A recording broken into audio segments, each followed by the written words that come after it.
Hi Pisces, I'm Philippa, thank you for stopping by the channel. We're going to do a 78 degrees of wisdom version of the Celtic cross. So that's Pamela Coleman Smith's, oh they're talking really quickly, your inner world is the 5 of Wands. And just to quickly say, this reading is also for those who related to the blue butterfly symbol that I've put.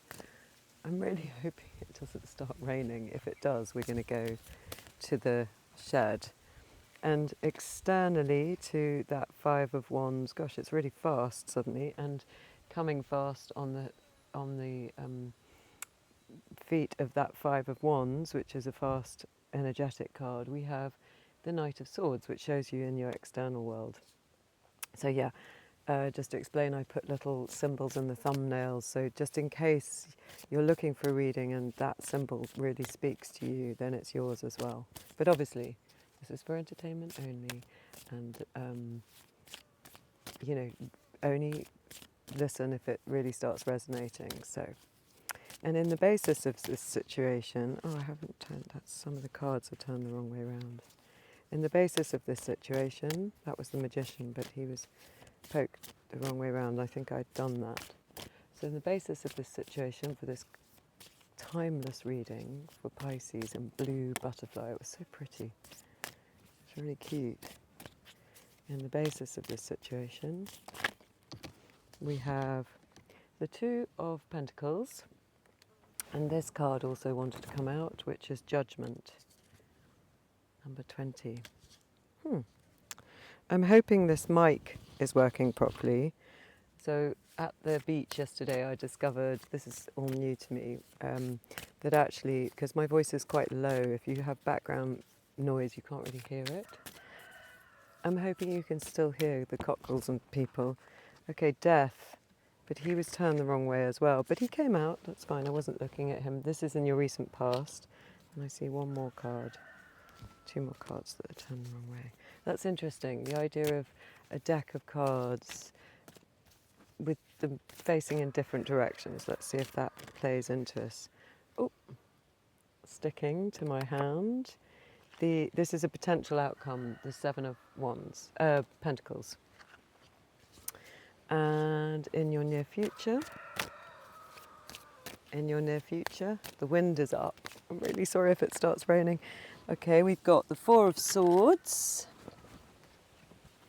the 9 of Swords, the 4 of Swords, and the Hermit. That's very strong energy.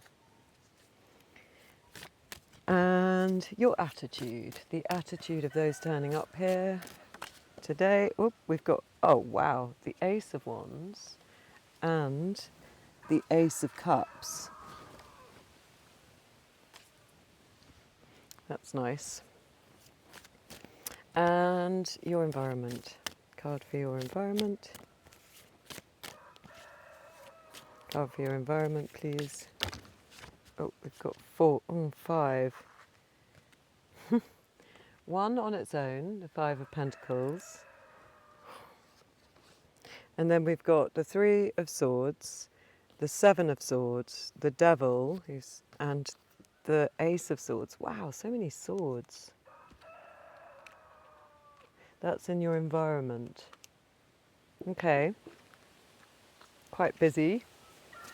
Yeah, there's winds. And your hopes and fears. The 8 of Wands, another 8. And the outcome, please. The outcome for those watching this. Another 3 cards. We've got Justice, we've got the 7 of Cups, and we've got the 8 of Pentacles. Lovely, let's dive straight in because I'm aware of time. Well, no, firstly I'm just going to check. Well, as I've already mentioned, there's a lot of swords. But over the 10 we've got 11, 12, 13, 14, 15, 16, 17, 18, 19, 20. So we've got 20 cards. And out of those, 5, 6 are swords. We've got 4 majors, 5 majors, 2 cups. Is it 6 majors? 1, 2, 3, 4, 5. 5 majors, 2, and then cups we're quite low on. Have we got only one cup? Interesting. And pentacles, we've got 2 pentacles, and they're both in the outcome. 3 pentacles, 1 in the basis and 2 in the outcome. Interesting. And in the outcome we have the Judgment and the 2 of Pentacles, juggling. Okay, let's just dive in. I'm aware of time, and also I can be a bit wordy. Just keep it going. So 5 of Wands as your inner self, something that you're competing for. What can I see today? This character in the foreground with his orange hat on. It's unusual to see an orange hat in the tarot. There's not many of them. So an individual, but he's got his red cloak on, and he's right in the action. Like there's 3, he's potentially touching 3 of the, there's 3 of them. His wand touches at least 2 others, probably 3. And he looks very, very determined and like he's on his own path. And he's looking down. He's looking down as if he's in his own mind.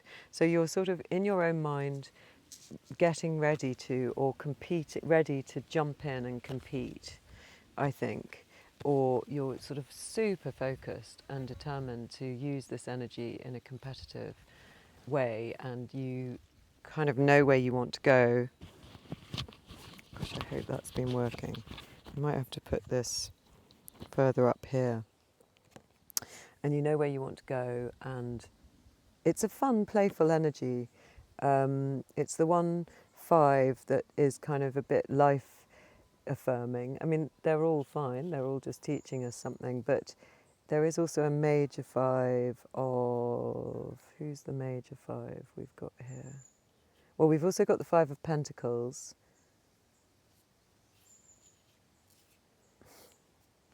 And the 5 of Pentacles.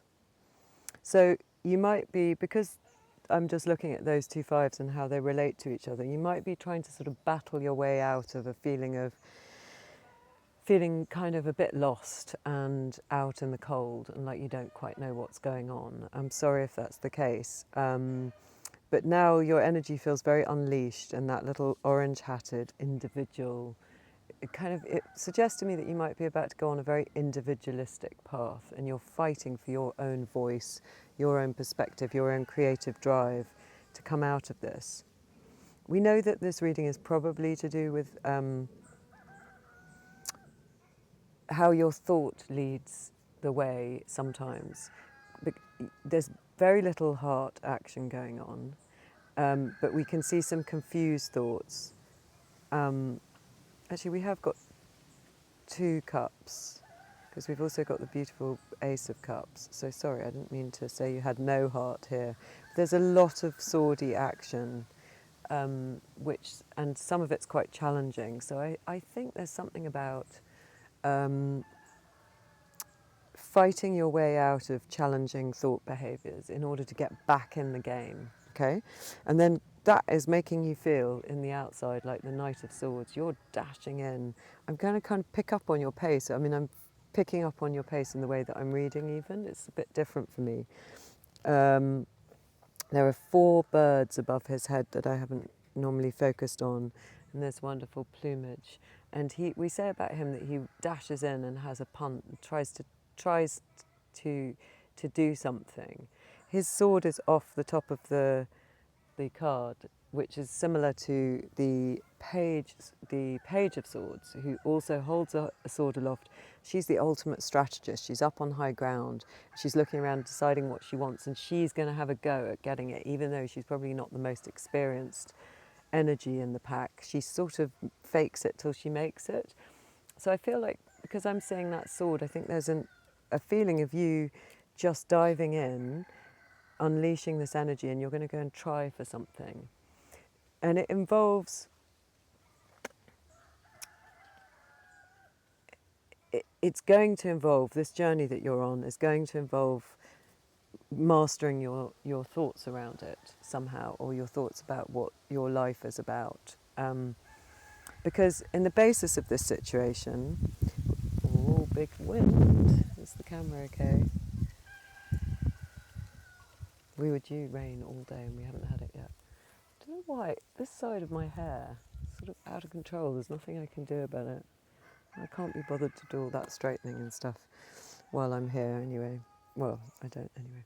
So anyway, we've got the Two of Pentacles and the Judgment in the basis of the situation. And I'm seeing how those numbers 1, 1, 10, 10. I don't know if that means anything to anyone, sort of repeating numbers.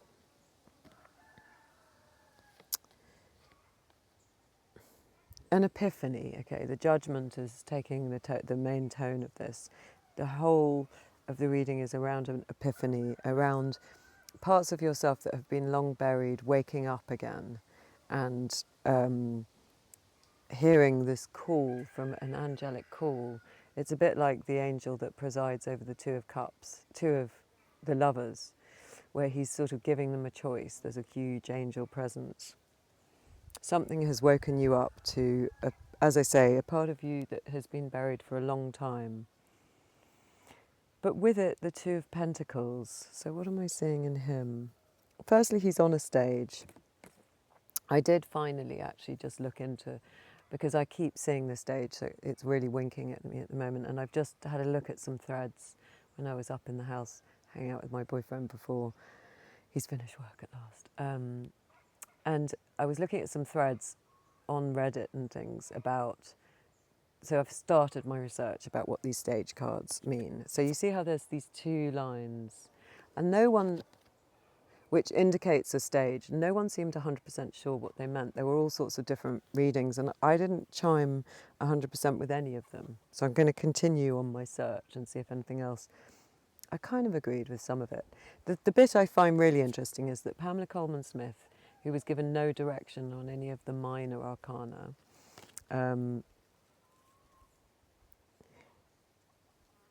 was a set designer in part of her life. She was a writer, an illustrator, and a set designer. She designed sets. So, of course, it makes sense that she would put some of her cards on a set.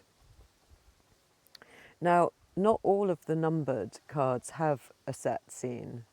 So I don't think any of the aces do. I think most of the twos do. I don't think any of the threes do. And then I think, if I'm right, and I'll double check this, that all the others have at least, I think one. Each number has at least one. So it indicates that she's saying, what is she saying? I don't believe for a minute that this was by accident. And so my thoughts go, firstly, are you looking at yourself, perceiving yourself juggling in this moment, as if you were an audience member looking in at yourself? Some people in these threads were saying that it's to do with sort of, see, the card disappeared when I said this. I think he's saying it's not true. That it's to do with kind of faking something, pretending to be a certain way. I have to leave this like that. I'm getting a bit hot. Pretending to be a certain way. I don't see them as that. I think they could be initiatory. They could represent a new stage or a new phase, like a scene change. I like that idea a lot. Maybe they indicate, I'm just seeing what other ones we've got, that a scene change is about to happen. Or maybe it's something that you're not seeing that you need to see. Like it's being put on a stage in your mind for you to see it. Still haven't got, I will get there, but at the moment, and I think they could mean different things depending on how you're reading them anyway. But what am I seeing about him? The yellow and the red sails on this ship. Here. And this one looking almost submerged. It's probably just the perspective, but he's quite jolly. How many buttons has he got? 1, 2, 3, 4, 5, 6, 7 buttons on show. 7 pentacles almost. So that would mean working on, keeping on working on something. Yeah, he's quite jolly, and he has an unusual hat as well. So I noticed this chap's hat, the yellow of that hat. And I think it's right in saying that this hat here that we see on the Two of Pentacles is completely unique. So is it that you're juggling some part of your identity that's completely unique? but it's pentacles, so it's something. Is it something you do that is very unique, that you're juggling with something else, or parts of yourself that are quite unique that you're juggling? Regardless, there's been this sort of epiphany. So maybe you're juggling the epiphany. You've sort of had an epiphany and you're not at the stage yet to set the new scene that takes into account this epiphany. Is that the rain yet? No, just some leaves falling. It's like it's such big energy, you're not quite able to take it in yet. We've got 1, 2, 3, 4, 5, 6 figures listening to that trumpet call. And 6 is such a lovely number in the tarot, so that would be like the 6 of Pentacles, reciprocity, 6 of Cups, returning to something you really love, 6 of Swords, taking yourself into calmer waters, 6 of Wands, being recognised. All of those are things that we really want.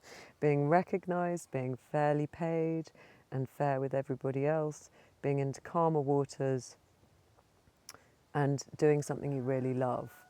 That's what that orange cat represents, and that's what this epiphany is going to allow you to have. And this 2 of Pentacles, so he's still waiting for this, to allow this sea to calm down a bit. He's still working out. He's at the stage, or he's still watching it, where he can't quite collapse his reality into this epiphany, is what I want to say. In the recent past, we've had a death. We've had a feeling of some part of you dying to give way to a new king. You see that king there. And what I'm immediately seeing is the sort of sable, the fur around his neck.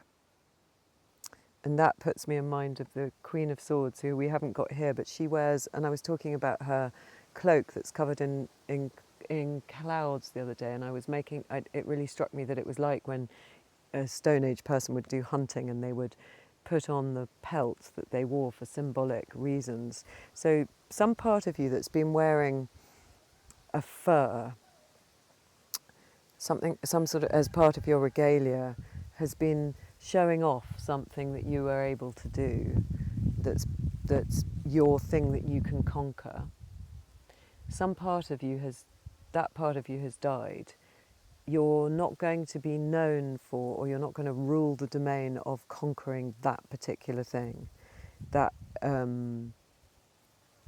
whatever that represented to you, black and white dots.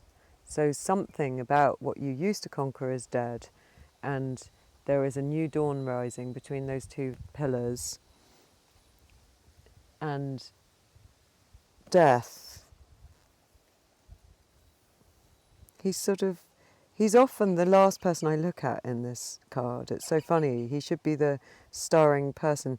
He's holding what looks like a ruler. I know it's not, but it's like he's measuring something. That the strut of the flag. And what I'm interested in as well is the flag here on the Judgment card, and the flag in the recent past. So St George's, what does that flag mean on the Judgment card? To me, it's like a sort of call to it. The red and white means ambulance colours to me. It's like there is an emergency. Wake up! You cannot stay in your coffin anymore. That part of you has to wake up. But it's also, I think, St George's cross. So it is St George. I was almost going to make this a dragon reading, funnily enough, because I saw the sculpture of a dragon on the way here. St George is a symbol in English mythology, and he conquered the dragon. So it's asking you to conquer some sort of fear, wake up parts of yourself to gain all those beautiful 6s by conquering some fear. And the flag on the death card that's happened recently is a white rose of peace, I think. White indicates innocence, and it's almost like he's saying, I come in peace, but you're taking something from me, your death, but I come in peace. And then what's popping into my mind is Emily Dickinson. I heard of fly buzz, then I died, when I died. I heard a fly buzz when I died. The sort of, which says to me, I'll put the poem in, which says to me the sort of mundanity of the death. You know, a fly, I can hear them around me now. It's no big deal. Just let it happen. And he's saying, I come in peace. I come in peace. Now, it's also something to do with the Lancastrian rose and the two roses, and I need to investigate that. But that's what I'm seeing. And his bony hands. And also his feather that I saw as bedraggled in a reading this morning looks plaited here. That's interesting. As if he's sort of got himself ready and done his hair.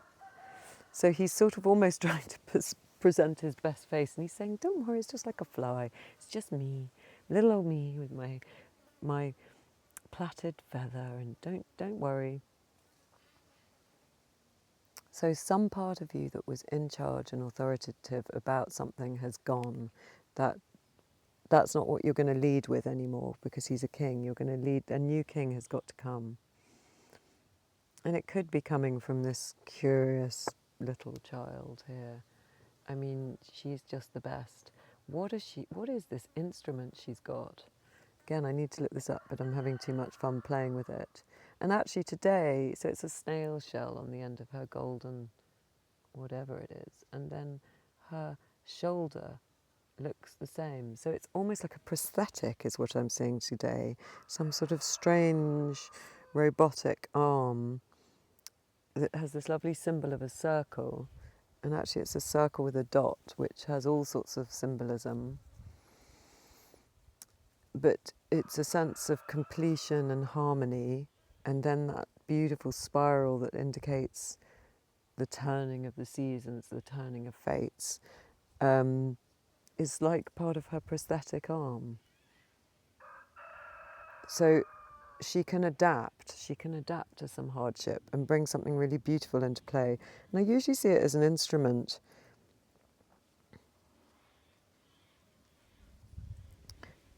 I don't know what that is. It's like a snail's shell. Does it mean slowness?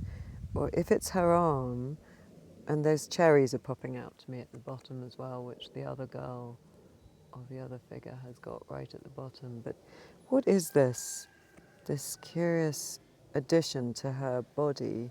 So then that makes me think of Paralympics, and there was somebody on the beach yesterday that I didn't see. My boyfriend said, gosh, there was this person walking by who had one leg that was a prosthetic, or sort of looked very robotic, and was picking up rubbish, so sort of cleaning the beach as we were going along. So there's something about this energy, this small energy with this adaptation, who's adapted, who's getting along without something that she thought she needed, but actually she's got like almost like a sort of superpower adaptation that's making her even stronger. And she's going to sort of clean this situation up for you. I hope this mic's still working. So then in one outcome, we see you waiting for the harvest. And we say with this card, just don't worry, stick on in. There is going to be something good coming from this. So, what can I see today? A mess of roots underneath his legs immediately. And the rake. And a little patch of white ground next to the rake, under his foot. Like he's standing on innocence, like he's got a very innocent standing. But he's having to deal with a bit of mess. And then this I've never seen before. Just next to the pentacle that's between his feet, do you see that tiny sliver, like a crescent of white? It almost looks like an upside down new moon. And I suppose that makes sense. If you're waiting for your harvest, it might feel like the seasons never turn, or the newness never comes, the new phase. So you might be a little bit frustrated in this in this scenario, but this is only a potential outcome. And we go to the Eight of Pentacles, interestingly, with a couple of other cards in the actual outcome.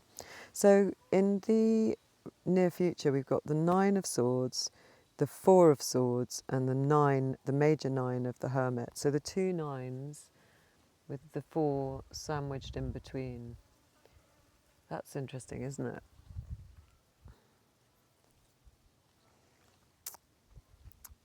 And both these figures, she should be prone, she should be lying down, it's the middle of the night, and he is. So are you healing the part of you in the near future that worries in the middle of the night?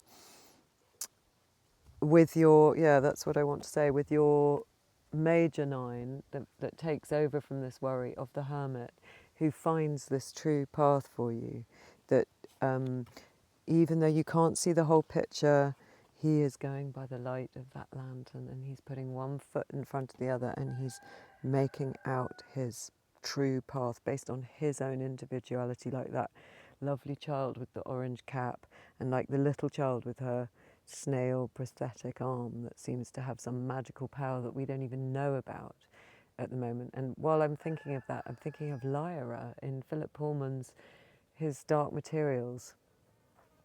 And the way it's making me think of it is, it came into my head very strongly, is like Lyra, this wonderful character. Read the books, they're so amazing. They're supposed to be young adult fiction, but they're just mythic tales for anyone. Honestly, I have so many copies of them at home. I'm sort of slightly obsessed, and I will go to anything if I see Philip Pullman's there. So Lyra has this thing called the Alethiometer. Why don't I know how to pronounce it? I sort of read things and don't pronounce them in my head. She has this tool that's a bit like tarot, but it's not. It's like a kind of, you know, those devices that show you where all the stars are. I should know what they're called. They're kind of brassy, and then they have all these kind of movements, and you turn them around. Well, she's got a version of that that tells her the truth in a situation. So I think that little kid in the death card in the recent past has some way, because that's what it's reminding me of, even though it doesn't look quite like that. It's still the brassy colour, and it's like it's a child with a superpower, which is what Lyra's like. And she has to learn this instrument. She's given it, and it gets her out of a lot of scrapes, and it's amazing. And it's a tool for telling the truth, that you have to turn and learn, and she doesn't have a manual, really. She has to learn it herself. So that's that part of you, grown up, learning to find your true path, and sort of taking you away from these worries. You're going to heal up in the middle card. So this is coming up. We're going from worry to healing, and it's to do with finding your true path and being able to read the signs and making up it up yourself, a bit like me with these stage cards. I don't want to hear what everyone else thinks. I mean, I'm happy to read it, actually, to be honest, but I will know when it feels true for me, and my definition might change in different circumstances, and I feel very strongly about that. And I think that's the kind of energy that you're channeling, which is you're such an individual. You will know when the truth reveals itself to you. It's funny, I'm showing the back of the bench at the moment. I did that this morning. Not that I don't want you to see the back of the bench, but it's, I don't know, I just want to be in this position. So yes, what am I seeing in these cards in detail? This little symbol, which is like it's supposed to be a flower on her blanket, but it's like a little red hat. It's saying, I'm worried about how individual I am. I'm worried about how my path seems so different from other people's. How on earth am I so different from everyone else? Why am I such an individual? And then you go into this healing space, and you get some healing from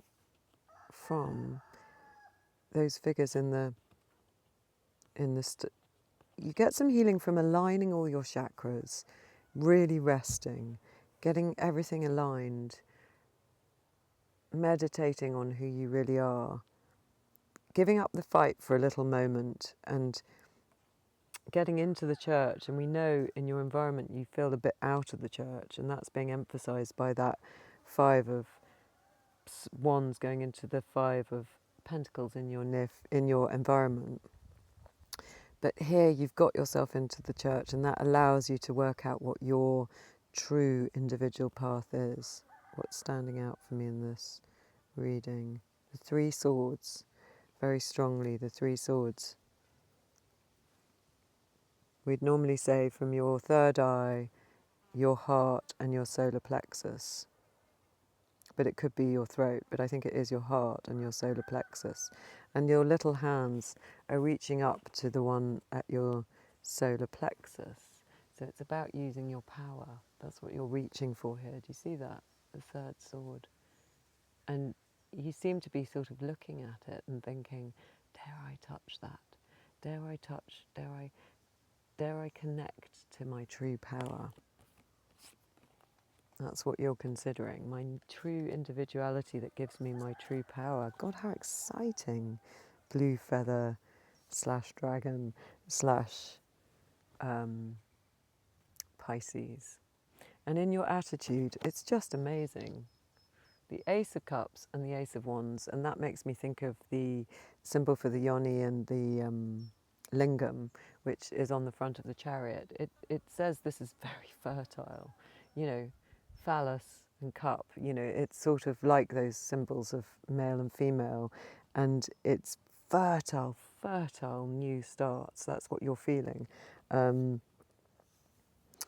involve your passion and your love. So there's the heart energy.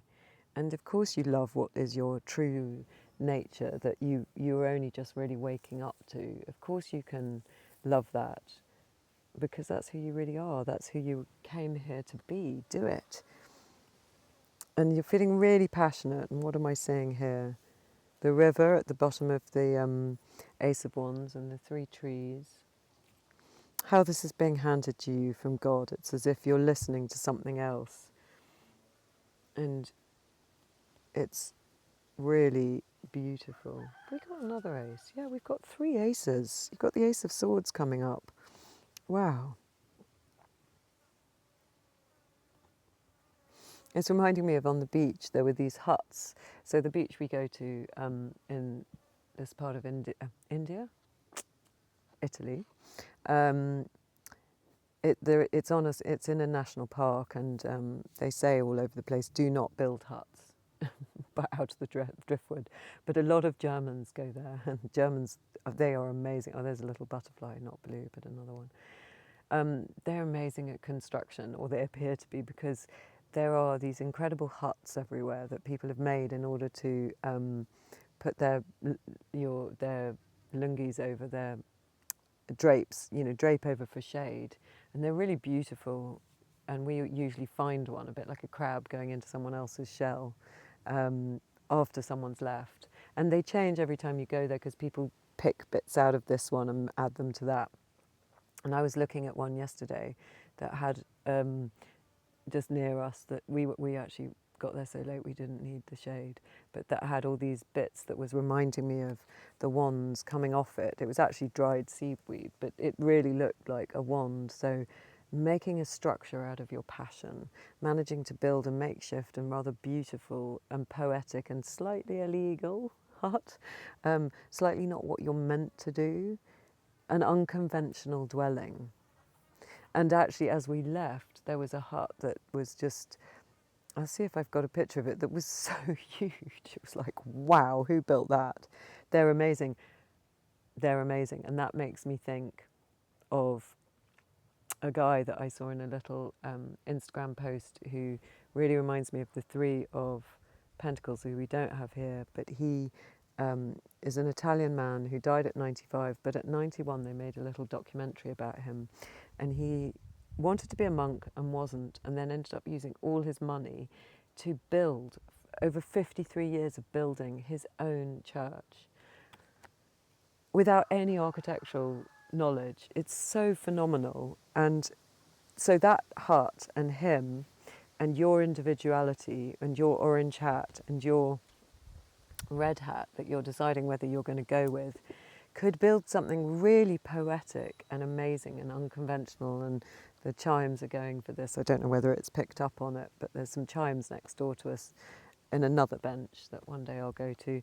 So it's saying to me, yeah, you could build something quite exceptional that other people will be so amazed about with this individual side, and you will love it. It will come from your love. Like his came from a real sense of devotion. He wasn't able to be a monk. He wasn't able, for some reason, and I haven't watched the full documentary, but to go down the traditional way of expressing his love.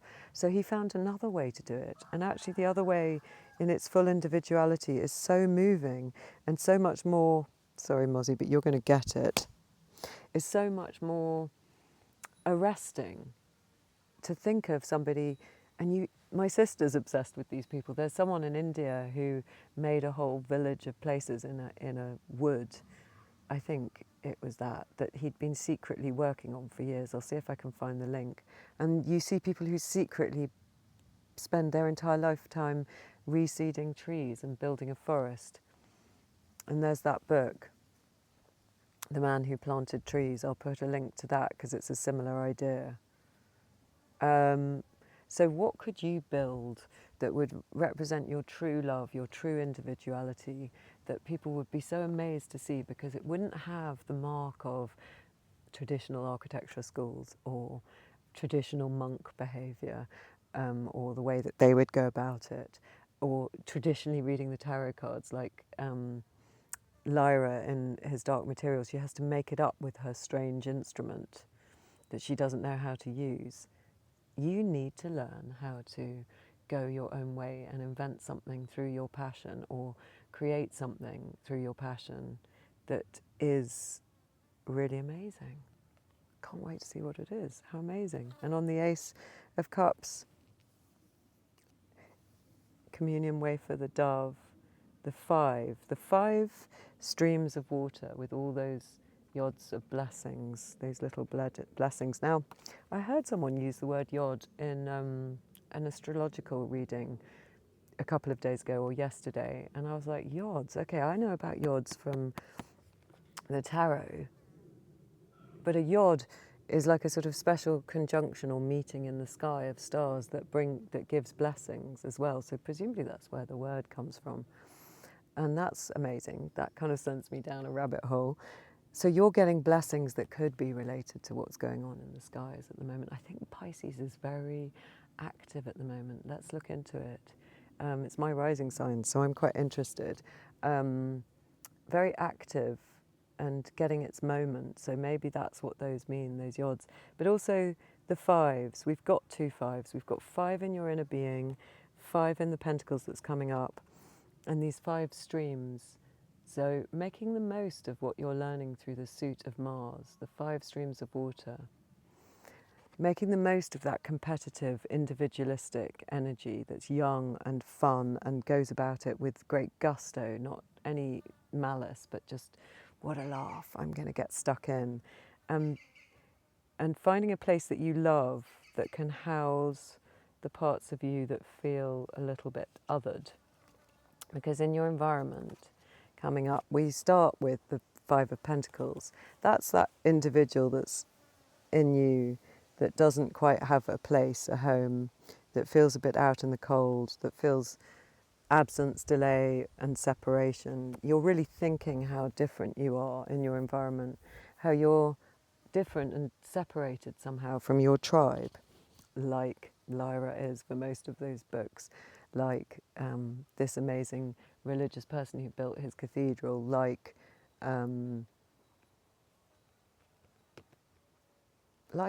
any true outlier who actually we all step up and listen to. It's like thinking about the fact that people with neurodiversity often are the true geniuses. Left-handed people that for years were persecuted in stupid schools like in here. Like my boyfriend's left-handed and he used to have it tied behind his back when he first got to the school with the nuns. But then we know that a lot of left-handed people display great artistry and different types of thinking.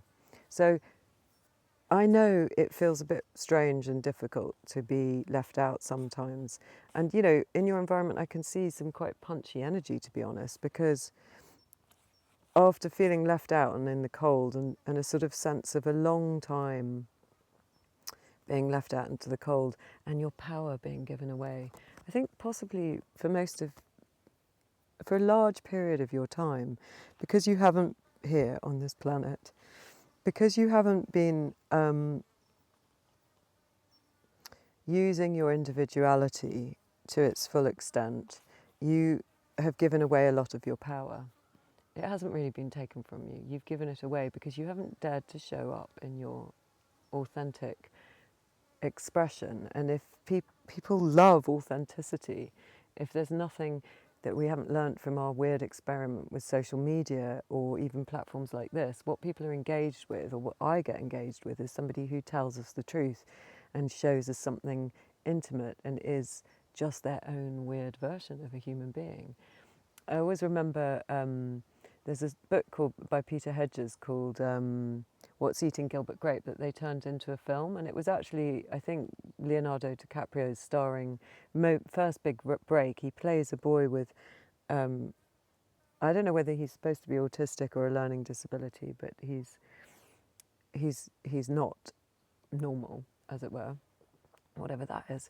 And it's a beautiful story about finding one's true path and feeling like an outsider, even in this very small community, in the weird hinterland, sort of very unfamiliar to me territory of an American kind of, I remember big planes, and it's all about this new big supermarket coming, and they trying to defend their little way, and it feels like it's being washed away by these big corporate tides.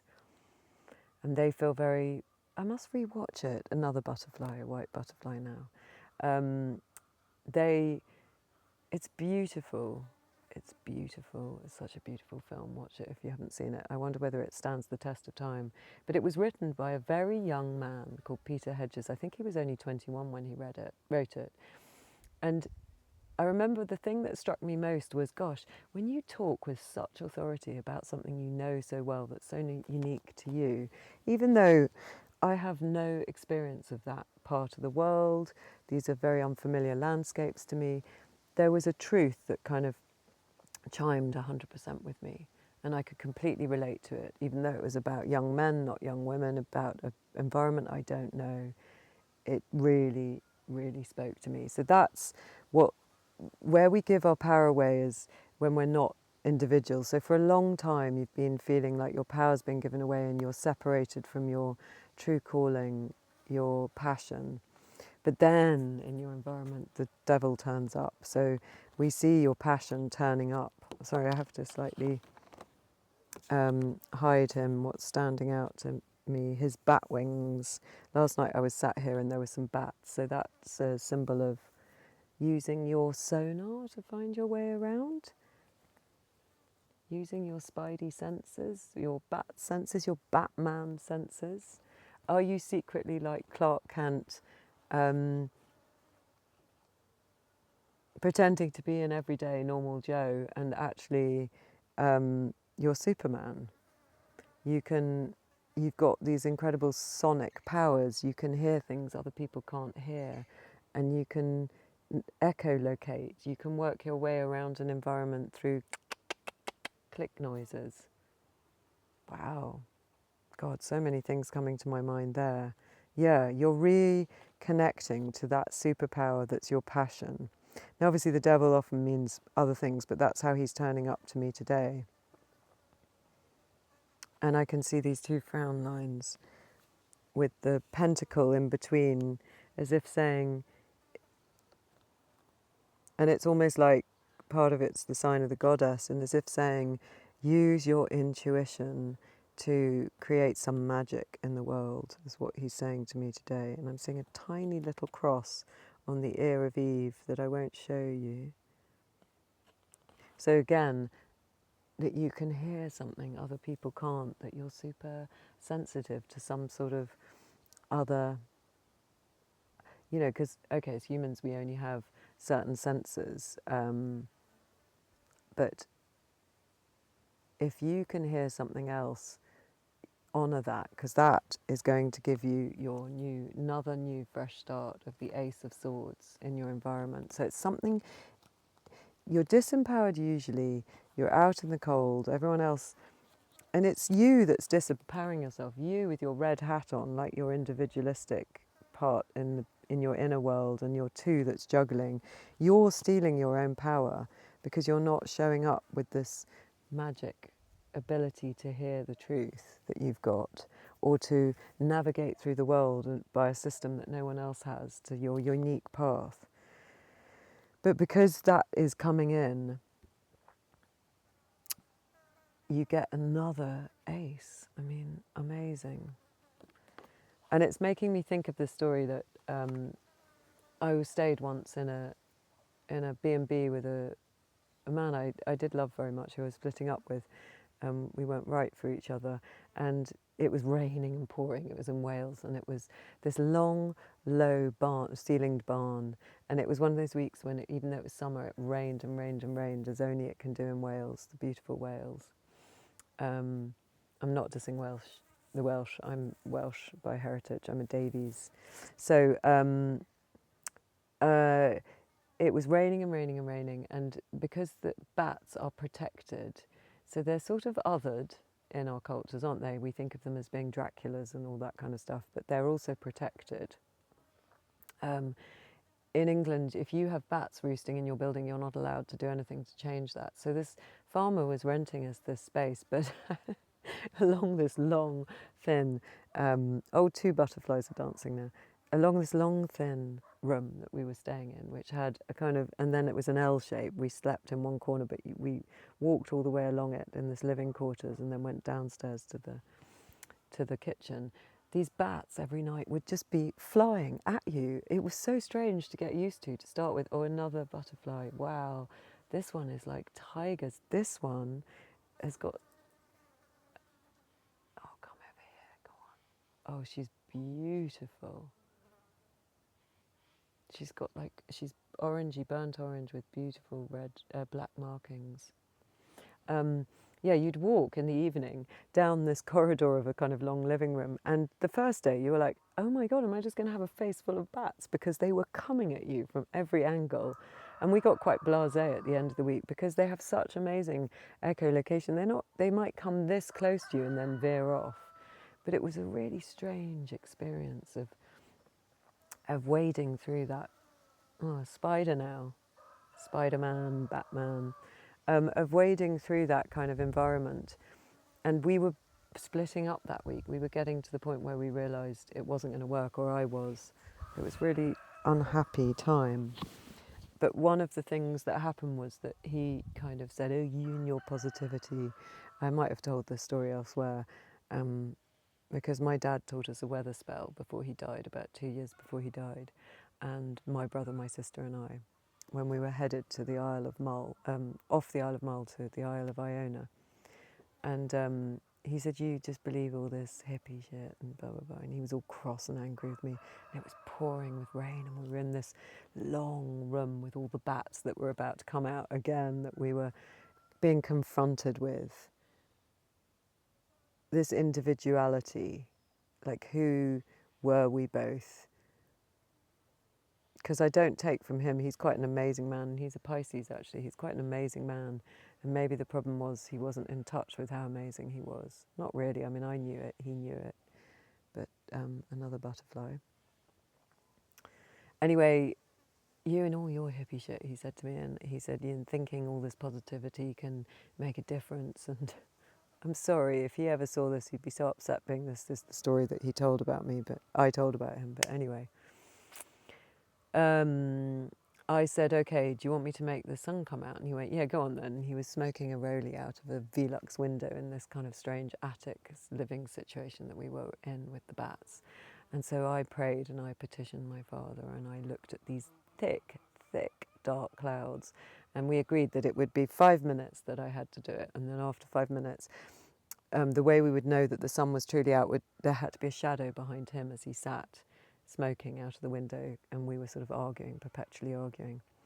And I asked and I prayed and I did whatever my father had taught me to do. And this ray at sort of 4 minutes, 50 seconds or 30 seconds of sort of angelic sunshine came bursting out of these black clouds and hit him and sent this amazing shadow forward. Oh, I mean, we both laughed. To be fair on him, we both laughed. And I thank my Father in the heavens, if that is partly him, although I've had a lot of pretty much exclusively successful experiences with that spell when I really need it. Or that petition, that working with the weather spirits, that allying with this kind of thing. And so all of that to say, your bat wings, your echolocation, your weird quirkiness that other people might be sort of attacking you for and saying is nonsense, isn't, and it's your superpower, and something quite biblical could happen from it. And like us, learn to live with with that, and know that you're not going to be hit or injured by this unique path, this unique part of you. It's going to leave you intact. It just needs to fly around a bit. It needs to be let out. Whoa, that was a long, sorry, little side thing, but I think it's illustrative. I think you'll know what I mean if you're one of these people who's watching. So this new start, you've suddenly understood that you need to use that part of your brain, that part of your understanding. And in your hopes and fears, you want to communicate this, and you want to focus all your wonderful wands towards one goal, and you have so much to say.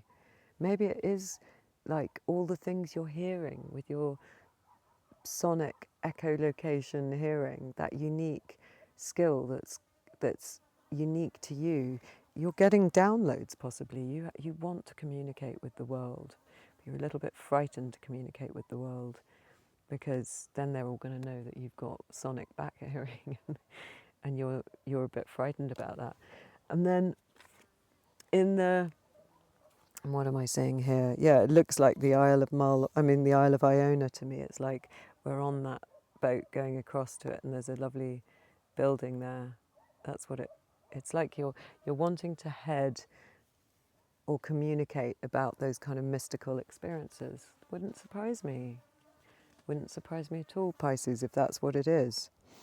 And it could be through writing or social media or a newsletter or your voice. And where it's all heading, justice, the 6, so one of those 6s that we saw, those 6 people rising up in the basis of the situation, hearing the call. So we've now got a major, no, sorry, it's 11. Why did I see that as 6? It's 11, 1, 1, that's it, because we had the 1, 1, 2, 10, 10. So we've got that,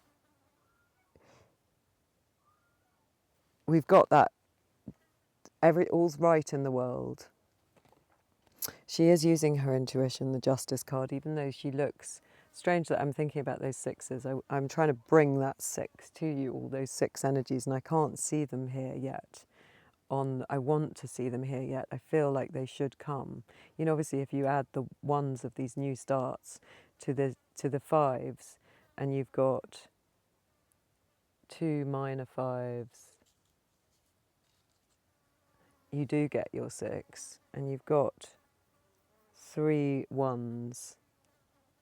So that adds up to 6, but I'm looking for that 6 for you. That's what I want to find, because I want you to be celebrated for this uniqueness. However, there is a sense of fairness coming. And she's Libra with her scales and that sword. So that sword in your environment that finally understands that you need to use your relocation, echolocation, special power, your Batman power, is being held now by some part of you. You've grasped it, and you understand that the balance in the world means that you need to use it. And she's got shades of the High Priestess with the cloth behind her and the 2 pillars, but she's sort of, unlike the High Priestess who's sort of in her own world in a way, this part of you is is representing yourself fairly, like an attorney or something in the world, bringing that truth and that balance into the world. That's what it's coming across.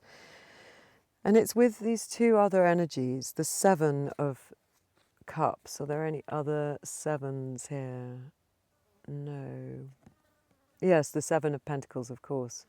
The Seven of Pentacles in the frustration, the feeling that you're waiting for this mess to be sorted, for this harvest to come. The pentacle between your feet of the Seven of Pentacles that you haven't quite realised is there, is still, the seven is still around, the seven, the murky seven of the Seven of Cups. Now, I have always hated this card because it's plagued me, because I can be a bit indecisive and I have a will of steel, but I never know where to place it, and I can muddy the waters. That's not always true. I have amazing moments of breakthrough in my career as an event organiser. I've been very lucky to have supported myself for many years being my own businesswoman, and at university I had many experiences of using my will to sort of get what I wanted, getting onto a creative writing class and getting onto an English and American class. And my dad always used to say about me, God, when you know what you want, you're amazing. You really do get it, and it's true. But the problem is, I often don't know what I want. And so this card will plague me, like it always is indicated that I'm not going for one of these cups. I'm not grabbing one of these cups and making it a reality, so I'm still staying in this kind of potential reality.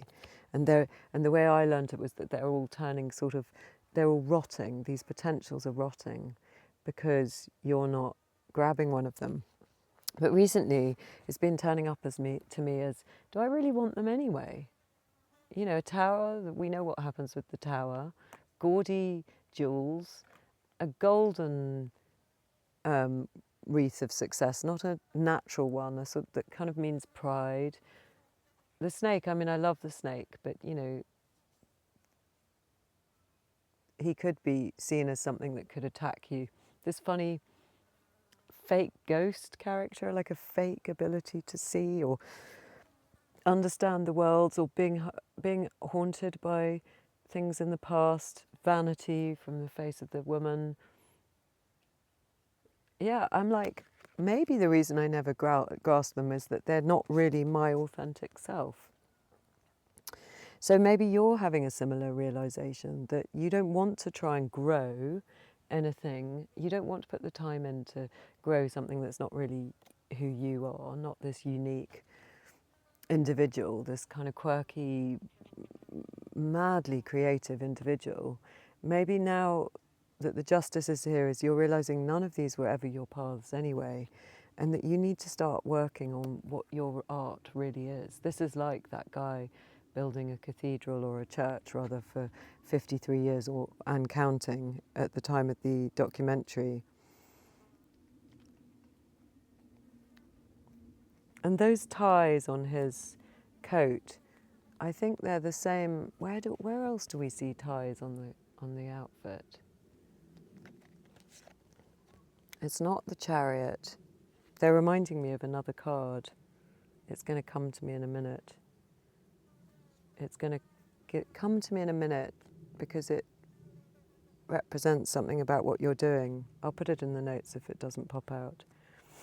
Anyway, now you're you've got a sense of internal justice, and you understand, and you've raised that truth sword, which again is leaving the top of the card.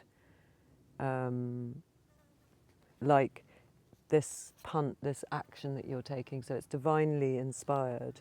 It's connected to something up there, these stars. Whatever's happening in the heavens at the moment, or when you're watching this, is helping you, or you're getting inspiration from your guides. You realise that what you've been told you should always want, or what these normal aspirations that other people have aren't really for you. That's why you've never gone from any of them. And we see you in this 8 working away on what you really, really love. And I'm seeing those ties on his, so the apron, the apron almost needs to be untied, and he needs to stand up and go to the village and show us all what he's making. I'm looking at the red brick that is supporting the current pentacle that he's working on. And the red bench is the same red bench that we see in the Three of Pentacles, which shows three people cooperating, or three parts of you cooperating to build a church, a cathedral, like that little story. So this is the artisan that builds that cathedral. He's working away, and that's what I'm saying. Work away on this amazing, unique take on something that you have. Take off your apron and show it to us. Take it to the village. We want that next. And he's got a white belt, which is, we see a white belt in the Page of Cups. He's got his hand in it, and we see it in the Magician. So these inspiring, so there's elements of that romanticism and that ability to create that are starting to show up. And so, and this, do you remember in your hopes and fears you had another 8? You really wanted to communicate. So whatever it is that you're working on has an element of communication, but we need to bring it into the world now. You're working on that. Oh my God, I'm so excited for you. Right. What we're going to do is cap this, if you're still here, with 2 cards. One from the Enchanted Tarot deck, which I love. It's my funny hair sticking out that side. I sort of want to glue it to my head. It's so distracting when I look back at the videos. I mean, it's just the way my hair is, and it's very humid today. So could we have, is there anything else we need to concentrate on? Oh, this keeps coming out for people, and it basically indicates how magnificent you are. It says to us, this swan has found himself, I'll read the little, it keeps coming out, it's so interesting. I think people are becoming to more of themselves at the moment. People are, probably it's something astrological, that people are coming into their own unique being. So the Ace of Visions, the swan looking at his resplendent image, where he realizes how amazing he is. Serenity, compassion, spirituality, kindness, a new way of seeing, a gift of love, the water element. Let me just put these on. The enchanted ally for visions is the swan. Renowned for their grace and beauty, swans are also powerful, strong, fierce, and faithful in love. They mate for life in marriages that may last 20 years. Swans are emotional, expressive, creative creatures, calling out in triumph when they roust an enemy, emitting one last lament when they leave this life. This swan says, a dream is a wish your heart makes. Do what your heart tells you to do. The swan's gift, that Ace of Cups. The swan's gift to you is a tiny enchanted pool in a secluded glade. Where the water is still, it becomes a magic mirror. All that you desire is reflected here, and most importantly, so is your own true self, with your crown and your jewels and the sparkles around your head. You have nothing to fear from this. Your swan knows that your true self is noble, pure, and beautiful. Yeah, it's about, if nothing else, that judgment that's at the basis of the reading is asking you to drop the pentacles and realise, have one concept of who you are and understand that you've been juggling away all this time, but you're this unique, amazing character, and we want to see more of that. That's lovely. Oh, it really is turning up. Oh, and this one must have popped out, or is it, did I put the deck down and picked it up, and this one was still on the floor? Okay, this one wants, deck I'd picked up and this had been left behind. Oh, I haven't seen this one before. Starlight. Like those stars round the beautiful reflection of the swan, his true being. We've got starlight, which is the star. Oh, lovely. Let's read that. Starlight, number 17, 10 and a 7 in the Major Arcana. At a glance, undying hope, immortality, spiritual connection to the cosmos, destiny, cosmic connection, eternal mysteries. It's what I'm saying. It's your spidey senses, your sonic bat hearing or echolocation or whatever it is. You're in touch with something. If you walk quietly through the forest on a clear and moonless night, you may hear singing high above, where treetops open to the vastness of the sky. There are groves of beech and linden that are much beloved by the woodland elves, who call them Ellerina, crowned with stars. Close your eyes and listen to their ethereal voices. Can you believe it? We're hearing about a different type of hearing. Oh my God, I love the tarot. So I'm going to read that again. There are groves of beech and linden that are very much beloved by the woodland elves, who call them Ellerina, crowned with stars. Close your eyes and listen to their ethereal voices. They sing of ages past, with the laments for the fallen and exultations for the illustrious. They sing of the pattern of destiny they perceive from the vantage point of immortality. They sing of the stars themselves, whose light still reaches us long after their lives are extinguished.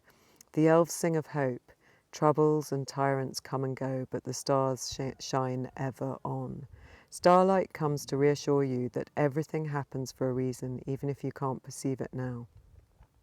Time and distance will bring the pattern to light. For now, breathe in the beauty of this moment and pour out your song upon the evening air.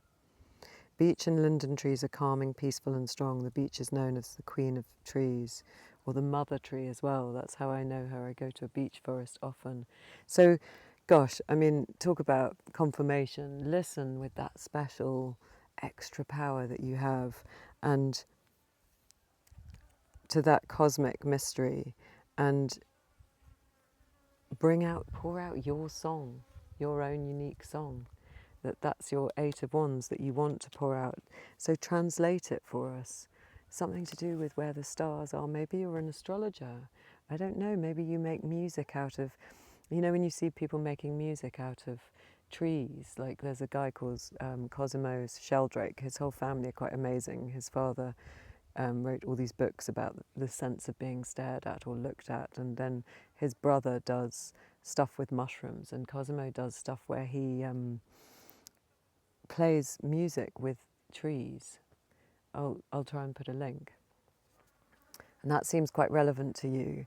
Like something unique, utterly unique like that you're able to bring into the world. What a gift for us. Like we all sit up and listen when we see that kind of thing, because it's a new way of perceiving trees. You can hear these trees. You can hear these trees open to the vastness of... You may hear a singing high above, where the tree tops open to the vastness of sky, like the trees are singing to the stars. Ellerina, crowned with stars. Close your eyes and listen to their ethereal voices. They sing of ages past, with laments for the fallen and exultations for the illustrious. Wow. It's also making me think of an amazing book. These people sitting in the trees. Well, firstly, what was that? Avatar. They look a bit like avatar creatures, don't they? That sense of oneness with nature. But also there's an incredible book called The Overstory by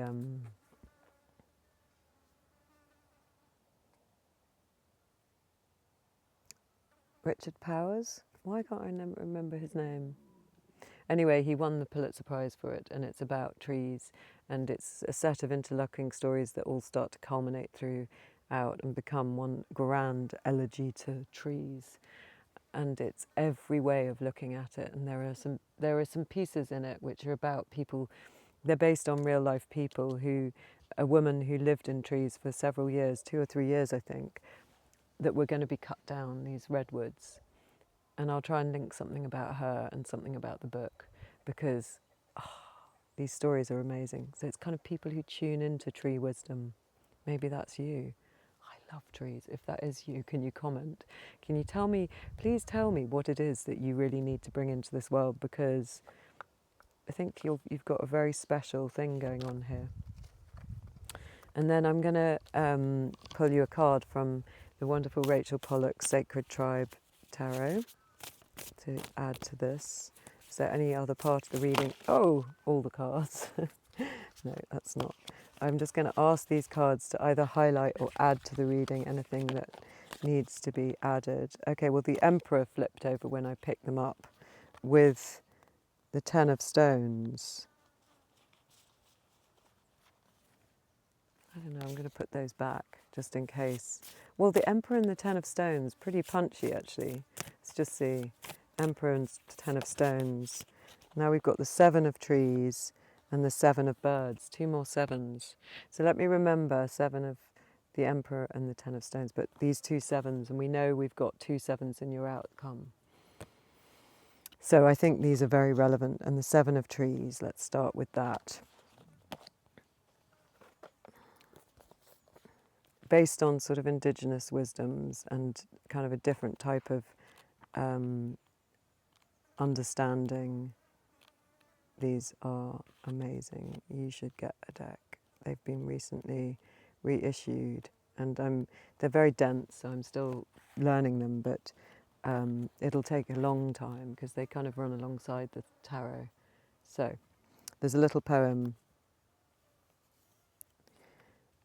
Shine with the morning, sing louder than light, open your heart to the sun. So it's saying sing. You know, we want to hear your voice. Inner power, inner truth, personal power, self-discovery, love, revelation. With this image, we go inward to find the tree of life in our own bodies. The picture shows us the spinal column with branches growing like the body's nervous system around the sides. We see the symbol of the sacred in nature and art. In the upper left of the temple resembles a human body. The temple resembles a human body, that kind of goddess shape. Below left, we find the hemispheres of the brain, represented as concentric arcs. These are shown as slightly separated for the different functions of the right and left brains that nevertheless work together. On the right, the triangles symbolize the origins of life. Below, the snail on the water reminds us that our strongest symbols come from nature. Remember that strange augmented hand in the death card of the young child, which looks like a snail? Coming from nature, your superpower. The spiral is one of our most powerful symbols, a symbol of the way of life changes, the way life changes and develops through many turns rather than straight lines. The spiral is not an intellectual construction, but something found throughout nature, from snails to microscopic life forms to spiral galaxies.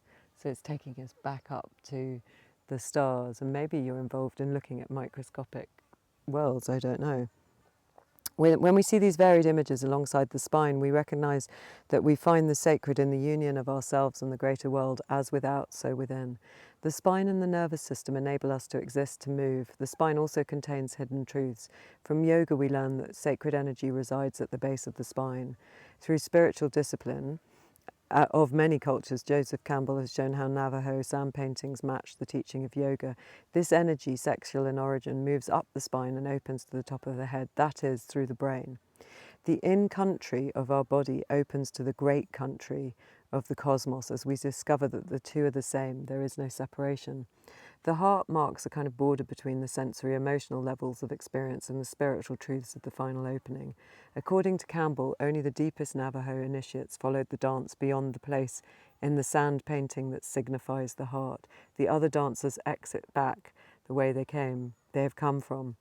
In Kundalini Yoga, people learn to raise the Kundalini energy from the base of the spine to the heart and then let it sink down again until the person has reached the spiritual level to allow the heart chakra to be open and the Kundalini to rise to higher chakras. In Kabbalah, we learn of the invisible abyss which separates the higher and lower Sephiroth of the tree of life. The heart is not just a border, but an active energy that looks both ways. The heart is the seat of love, and it is love that connects the sensory and the spiritual. And so we find in the spinal tree a radiant sun at the place of the heart. There is no head in the picture. The openness of the card takes us beyond the separateness of the ego. To truly open the heart, we release all guilt and fear, all secrets and selfishness. In the Egyptian Book of the Dead, we learn that the dead person comes to the heavenly court to see if they can pass through to a new life. To judge that person, the goddess Ma-Art weighs the heart against an ostrich feather. If the heart carries any weight of guilt, the person will not continue. I think it's just saying sing your song, be your unique self, be this kind of shaman type self that can, maybe there's something particularly in there that you resonate with what I've just read, but the bit that stood out is that spiral symbol that we see in your superpower of your hand that connects you to the natural worlds, all the way from the microscopic to the snail to the stars. That's the bit that's really singing to me. And the 7 of trees would be the 7 of wands, which we don't have here. And then the 7 of birds, which is the 7 of cups. So then we also don't have that. Oh yes, we do. We have the 7 of cups. So that is our other 7. The 7 of cups that I said was probably about things that you don't want anyway. God, I hope this has been recording. Let's have a look. 7 of cups. Stones. 7 of birds. Birds, birds. 5, 6, 7. So it says, they shout, they whisper, they sing of their homes. They tell every detail, every flower and scar. They listen in silence and begin once again. And the divinatory meaning at the end, setting boundaries, cooperation with respect for differences, creative solutions to practical problems. So maybe this is the swords rather. Good communications and negotiations. It is. Because we've got, of course, we've got 3 sevens, so it's really pulling. I think this is the birds are the swords. They are, yes, these are the swords. So this is bringing us back to something in your environment that looks like giving your power away in this card. Do you remember that's how I read it? But here we're hearing about good boundaries. This is the solution to giving your power away. Good boundaries, creative solutions to practical problems, and we know you to be a great creative. And then good communication and negotiations, and we know you want to communicate this unique side of yourself. Because bird songs stir our aesthetic sense with loveliness, we tend to think unconsciously that birds sing as an expression of beauty or joy. Birds may well sing for this reason. Very few humans, mostly shamans, have ever tried to enter the consciousness of birds. Behavioural studies, however, indicate that male birds sing at least in part to establish territory. Where that song reaches, the bird claims that space. Australian Aboriginals, humanity's oldest living cultures, use song in a similar way. Bruce Chatwin's book, The Songlines, oh, here comes the storm, describes how the Aboriginals have mapped out the continent in great detail, using myth and song rather than our measurements and 2-dimensional diagrams on paper. The idea of a song as a map may seem extraordinary to us, and yet that someone could use a song to navigate a journey almost extraordinary to us, and the fact that someone could use a song to navigate a journey almost supernatural. Supernatural. You know how I kept saying you were supernatural? And that echolocation, song, your unique voice, your ability to receive that unique voice. Maybe you are the bat giving out the echolocation, making these noises, creating these territories, and you can navigate and you land with it. In fact, a diagram is no more real a description of nature than a song. In Australia, individual travels journey over vast distances simply guided by memorised songs. At the same time, each tribe bears responsibility for their songs of their territory. Each individual in the tribe carries a part of the song as their heritage and their duty. In recent years, the Australian courts have accepted such songs as evidence in Aboriginal land claims. At borders between tribes, people will sing their songs to each other, members of each tribe face to face with members of the other. This establishes boundaries while sharing an experience of art. To paraphrase the American poet Robert Frost, good songs make good neighbours. I'll look up that poem. Oh, I love this. In the card, we see both birds and humans singing to claim territory. Behind the humans, we see rolling hills reminiscent of the mother shape seen in the Empress and other cards. The song serves a practical purpose to establish the border. At the same time, its beauty and its religious meaning give it a depth and a power lacking in technical descriptions of territory. In a harsh environment, the system of interlocking songs helps to avoid conflicts and wars. So I'm saying don't give your power away, and the way that the cards are saying you won't give your power away, because this is another version of it, having your power stolen or you giving it away, is by telling your truth, by singing your song, by communicating who you are. Once you stand in that power, nobody's going to bother you because you're a superhuman. And you've got this unique gift. The idea of borders and songs can serve as a metaphor for communication and relationships. To function well in a relationship, we each need to define our own territory clearly in our own minds. Then we can communicate to each other to the other person. If we do this in a pleasant way that still remains very clear, we can increase the chances that the other person will hear it. The more each person can define their sense of life and what they need and offer, the stronger the relationship can become. It's not the most romantic image, but many people have found it a very valuable one. That will get you into this church and get you into an experience with life that where you don't feel left out, because you're able to sort of describe who you are. And I'm not gonna, we haven't got time. I'm sort of aware that the rain is coming, but what did we have? The 10 of Stones and the Emperor. I'm just going to read the précis for both of those so that we know what the other energy wanted to speak about. Pictures in the mind, this is the 10 of Stones. Pictures in the mind, instinct on fire. Our ancestors' voices whisper treasures of memory.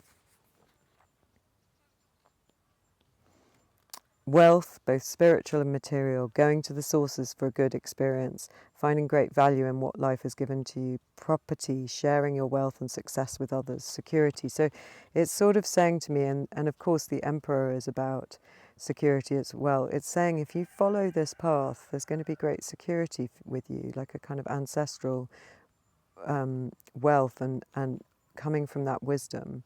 And that's good.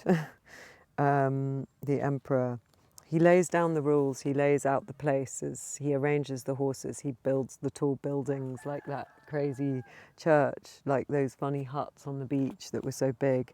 And about boundaries again, he lays out the rules. The play between aggressive and healing energy, abstract ideas, rationality, setting firm boundaries again, ruling your own territory again. We've just heard about that in the 7 of Birds. Taking responsibility, emotional remoteness, sexuality, specifically masculine sexuality, fathers and fatherhood. But I think what it's wanting to say to us is boundaries and finding your space and not giving your power away. That's what the cards really wanted to emphasize. And you do that through this unique voice, this unique sound, and this unique ability to hear from the other worlds. And then this morning I added one more card, which is the Lyras Tarot, which I'm not sure you can still get. I bought these on Etsy and they're beautiful. They're absolutely beautiful. Have you anything else that you'd like to add? Have you ever anything else that you'd like to add? This one wanted to come out. The King of Swords. So the King of Swords is someone who's a bit like the Ace of Swords. He's very boundaries, is a bit like the Emperor. So it's talking about power and clear thinking. And it's the kind of clear thinking that gets rid of the confusion of that 9 of Swords and the 3 of Swords. And it's, so let's see what they say in the little book. And what can we see here? He's got a swan on his helmet. Swan's wings is what I'm saying. And remember how we had that image here of you. So it's reminding us how magnificent you are. It's fun for me looking at these because I haven't worked in detail with these cards for a while. So he's got a kind of amazing, kind of craggy, almost kind of hobbit-like mountainous situation behind him. And his sword is down, like he doesn't even need to brandish it. It's interesting. And he looks very happy. He's got a cross, rather than at his heart or his head, he's got a cross. It's near his heart, but it's sort of edging towards his voice chakra, his throat chakra, and his belts. Let's see what the little book says. The King of Swords. The Lord of the winds and breezes, the King of spirits and air, King of the sylphs and sylphides, fire of air, intellectual, articulate, confident, focused, sharp, logical, authoritative, critical thinking skills.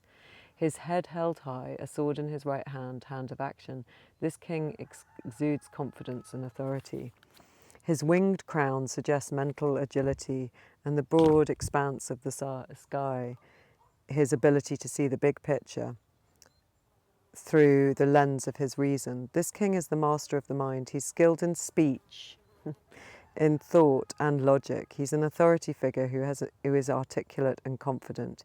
He has high standards for truth and justice. And we've got justice here in your outcome. Valuing knowledge and facts, he works hard to defend and protect them. This card asks that we use the power of the mind to be more rational and flex our critical thinking skills. So your voice, a bit like in that analogy in the Rachel Pollack where she was saying that song is now accepted in Aboriginal court in land territory disputes, your unique voice can be used in this rational way to bring justice and logic and reason to a situation, something that you can only you can hear and communicate. Tell me what it is. It's amazing. I love that. I love that reading. It was just amazing. Thank you so much to think about. I'll put things in the notes that occurred to me that would be interesting jumping off points for you, but you're clearly working on something very special and individual that you're bringing to the fore, and the world needs it. I hope you stop by again and have a lovely day. Thank you.